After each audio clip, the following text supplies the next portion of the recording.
So Spurs, I think they showed their youth a little bit, like decision-making, spacing. Wemby, I think, settling too often. Wemby, I also thought was way under his level. I mean, I'm sure they had, I think, really good on-off numbers for Wemby defensively, but I don't think he played to his level defensively. Absolutely, and we got to think, too, they're coming off a grueling 7-game series versus defending champions, and the Knicks have been, resting, fresh.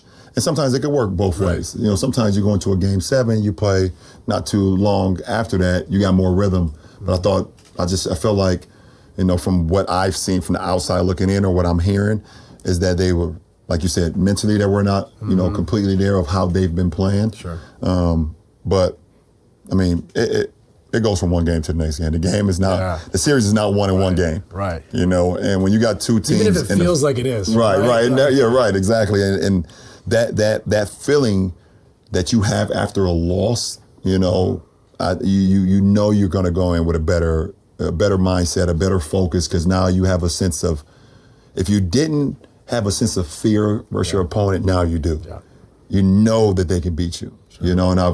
And I've heard a lot of quotes, from their team, and rightfully so. We're the best team in the world. I heard some of the young guys say we're the best team in the world. That's how we feel, and I love that that their bravado. I love that they feel really good about that. But having someone come in and kind of punch you in the mouth, on your home floor, now you're like, oh, now y'all gained my respect. So I think San Antonio is gonna. It might have been one game, but they'll be the team that we've seen over the course of this playoff series or playoff run. Yeah, I think they'll be better. I want to ask your opinion on this, though. I think the Knicks sitting at home, resting, going and playing on the road in Game 1, I think is beneficial because there's less pressure. Yeah. You play at home after that layoff, you can't lose at home. Yeah. You lose home court. So I think in some ways, do you think psychologically it helped the Knicks in a way that they were rusty, but they go with more of a free swing attitude? It makes shots a little easier. Yeah, I think they definitely went in with a more of like a free swing, mentality. And like I said, I didn't get an opportunity to catch the game, but just from my knowledge of playing in the postseason, but also just watching the game and knowing the game. I don't know if anybody talked about this, but I also think that them starting on the road, Knicks fans right now are so fucking insane and crazy right now for a finals game that them starting off on the road and just knowing that it's keeping the main thing the main thing. The main thing of the main thing is the game. Let's just play the game. Yeah. I can only imagine if Game 1 started at Madison Square Garden. Right. People asking for tickets, people want to be in there, the fans, all that. The city's on fire. Yeah, the city's on fire. And it's going to be on fire for Game 3. We know that. But I think just them having a level of being in San Antonio. I mean, in San Antonio, we focus on basketball. Yeah. You ain't doing shit in San Antonio. Yeah. Nothing at all. Nothing. Yeah. And I mean nothing. Not getting on the Riverwalk? Man, hell no. You get on the Riverwalk, fuck around and fall in the water. You fuck with that. But I think it was the perfect setup for them too, because even though San Antonio is a great crowd, you could hear Knicks fans. You could hear them on the TV, so they had support. But it wasn't overwhelming. Right. They're on the road, kind of that free swing. They got 2 chances to get one. Yeah. They got one. A lot of pressure on San Antonio. Oh, absolutely. Tonight. A lot of pressure on San Antonio. But I think they're gonna be up for it. I just think they had their guards extremely up versus OKC because they knew. They play OKC throughout the whole year. They played them 4 times in the regular season. They know, okay, this is the defending champions. They know we can't really afford to not be as locked in as possible. Sometimes human nature kicks in, especially with a young team. You come off a young team beating the defending champions, and even though it's the finals, a little human nature might have kicked in like, whew, we got past San Antonio. I mean, we got past OKC. Shit, we all right. Yeah. We ain't got to play as hard or we ain't got to be as focused. Feeling good about themselves. And I think they just got punched in the mouth. They opened the door and there was no conversation, no talking. They got straight to it. And I think it's going to help them going into the rest of the series. They get their edge back. Yeah, I think so. I'm fascinated by this Cat-Wemby matchup.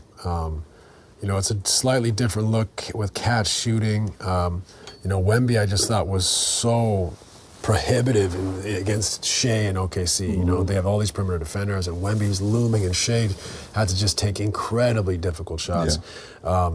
So with Cat out there, though, it feels like Wemby was a little in between in game one. Like, he didn't lock down the paint. It'll be interesting to see if he adjusts. And he's like, I'll get back out. But I'm going to say, first and foremost, we're locking down the paint. So I'm interested to see how he adjusts in these next few games. And then how Cat does, because Cat likes guarding Wemby. You know, he has the strength and I think the foot speed to kind of make it difficult for Wemby. So how do they now move Wemby around? Get him on the baseline, get him on the block, get him to on the move around the elbows coming down here. Yeah, I think so. I think they got to get back to that a little bit, you know, get back to him being in the corners, them setting pin downs for him, getting him on the move, getting a body off of him. Cat is probably, like I said, I didn't see game one, but I can probably guess he's probably used his body up against him, his physicality, which you can do a lot in the postseason, especially in the finals. They're not going to let the flails too much happen or calls going to be happening. So, you know, I think obviously they got a great coaching staff down there in San Antonio, but I could see them just trying to get him on the move a little bit more, using his athleticism, using his ability to, you know, either come off, catch and shoot, or come off and just get downhill.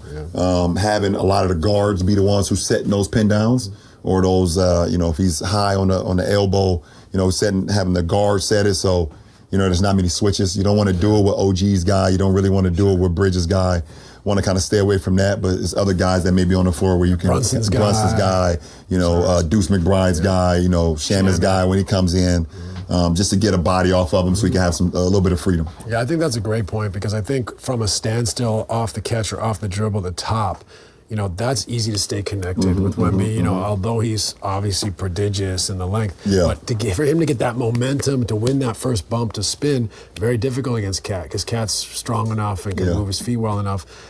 And they also did a great job gapping his spin, staying in his lap, making him, putting doubt in his mind where he's like, should I get off it or should I make a move? At some point he's like, I got to create an advantage, but he's making an advantage. Cat doing a good job. Guys in their lap, they can still recover. So I think that's going to be a really, really interesting component is how they continue to adjust with one another.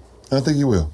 I think he will. And I mean, he's super young still, and obviously we talked a few of our episodes ago about his development, but the best teacher in life is experience, you know, and so we want to see how he continues to adjust as the series goes on.